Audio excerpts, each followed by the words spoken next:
നിയമസഭാ തെരഞ്ഞെടുപ്പ് അടുത്തിരിക്കെ ഇഡിയെ ചൊല്ലി പശ്ചിമബംഗാളിൽ രാഷ്ട്രീയ വിവാദം കൊഴുക്കുന്നു. തൃണമൂൽ കോൺഗ്രസിന്റെ തെരഞ്ഞെടുപ്പ് തന്ത്രങ്ങൾക്ക് രൂപം നൽകുന്ന ഐപാക്കിൽ നടന്ന പരിശോധന കൃത്യമായ തെളിവിന്റെ അടിസ്ഥാനത്തിലെന്ന് ഇഡി. ഖനി അഴിമതിയിൽ ഉൾപ്പെട്ട ഹവാല ബന്ധങ്ങളിൽ നിന്ന് ഐപാക്കിന് 10 കോടി രൂപ ലഭിച്ചെന്ന് ഇഡിയുടെ കണ്ടെത്തൽ. എന്നാൽ കേന്ദ്ര സർക്കാർ രാഷ്ട്രീയ വേട്ടയാടൽ നടത്തുന്നുവെന്നാരോപിച്ച് പ്രതിഷേധം ശക്തമാക്കാനാണ് തൃണമൂൽ കോൺഗ്രസിന്റെ തീരുമാനം. നോബൽ മാരിക്കാരനുണ്ട് കൂടുതൽ വിവരങ്ങളുമായി.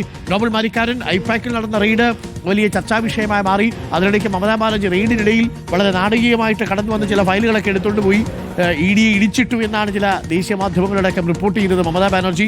ആ വിഷയത്തിൽ BJPയും നിലപാട് കടുപ്പിക്കുകയാണ്. ഈ വരാൻ പോകുന്ന നിയമസഭാ തെരഞ്ഞെടുപ്പ് ഏറ്റവും കൂടുതൽ ശക്തമായ BJPക്കെതിരെയുള്ള പോരാട്ടമായിട്ട് മമത മാറും. ഐപാക്കിലെ ഈ റെയ്ഡൊക്കെ ഒരു ആയുധമായി മാറ്റുമോ ഇരുപക്ഷവും? നോബൽ. അരുൺ, ഐപാക്കിൽ നടന്ന ഇഡി പരിശോധന ഒരു രാഷ്ട്രീയ ആയുധമാക്കി BJPയും തൃണമൂൽ കോൺഗ്രസും മാറ്റുന്ന കാഴ്ചയാണ് കാണാൻ കഴിയുന്നത്. കാരണം ഐപാക്ക് എന്ന് പറയുന്നത് തൃണമൂൽ കോൺഗ്രസിനെ സംബന്ധിച്ച് അവരുടെ രാഷ്ട്രീയമായ മുന്നോട്ട് പോക്ക്, ഒപ്പം അതുമായി ബന്ധപ്പെട്ട അജണ്ടകൾ, ഒപ്പം പദ്ധതികൾ, ഇലക്ഷനുമായി ബന്ധപ്പെട്ട സ്ട്രാറ്റജി അടക്കം രൂപീകരിക്കുന്ന പ്രധാനപ്പെട്ട ഒരു രാഷ്ട്രീയ കൺസൾട്ടൻസിയാണ്. അവിടെയാണ് ഇന്നലെ ഇഡി കയറി പരിശോധന നടത്തിയത്.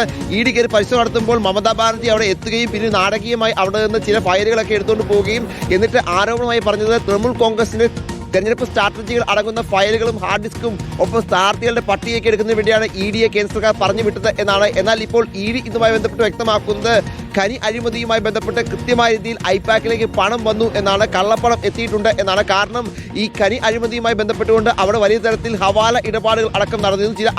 ചില ഹവാല ഡീലർമാർക്കടക്കം ഇതിൽ പങ്കുണ്ട്. അതുമായി ബന്ധപ്പെട്ട് ചില ഹവാല ഹാൻഡിലുകളിൽ നിന്ന് 10 കോടി രൂപ ഐപാക്കിലേക്ക് എത്തി എന്നാണ് ഇഡി പറയുന്നത്. അതിന്റെ അടിസ്ഥാനത്തിലാണ് ഇന്നലെ കൊൽക്കത്തയിലും ദില്ലിയിലുമൊക്കെ പരിശോധനകൾ നടന്നത് എന്ന് ഇഡി വ്യക്തമാക്കുന്നു. ഇത് കൃത്യമായി തന്നെ ഒരു രാഷ്ട്രീയ ആയുധമായി തന്നെ ഇതിൽ തൃണമൂൽ കോൺഗ്രസ് ഉപയോഗിക്കുകയാണ്, മമതാ ബാനർജി ഉപയോഗിക്കുകയാണ്. ഇന്നിപ്പോൾ ഇഡി പരിശോധനയ്ക്കെതിരെ വലിയ പ്രതിഷേധങ്ങൾ കൊൽക്കത്ത അടക്കമുള്ള ഇടങ്ങളിൽ അവർ പ്രഖ്യാപിച്ചിട്ടുണ്ട്. അതോടൊപ്പം തന്നെ കേന്ദ്ര സർക്കാർ രാഷ്ട്രീയ വേട്ടയാടലിന്റെ ഭാഗമായി നടത്തുന്ന ഒരു നീക്കമാണ് ഇത് എന്ന് മമതാ ബാനർജി പറയുന്നു. അതേസമയം BJP ആകട്ടെ ഇഡി നടപടി, പ്രത്യേകിച്ച് ഒരു കേന്ദ്ര ഏജൻസി പരിശോധനയ്ക്ക് എത്തിയപ്പോൾ ആ പരിശോധന തടസ്സപ്പെടുത്തിയ മമതാ ബാനർജിക്കെതിരെ ഇഡി തന്നെ കേസെടുക്കണമെന്ന ആവശ്യം BJP ഉന്നയിക്കുന്നു. അതോടൊപ്പം തന്നെ ഇതുമായി ബന്ധപ്പെട്ട് BJPയും പ്രതിഷേധം സംഘടിപ്പിക്കും എന്നാണ് അറിയാൻ കഴിയുന്നത്. മുൻപും പല ഘട്ടങ്ങളിലും ഇഡി അടക്കമുള്ള ഏജൻസികൾ പശ്ചിമബംഗാളിൽ പരിശോധനയ്ക്കും അറസ്റ്റിനുമൊക്കെ എത്തിയപ്പോൾ അവരെ തടയുകയും ആക്രമിക്കുകയും ചെയ്ത സാഹചര്യം ഉണ്ടായിരുന്നു.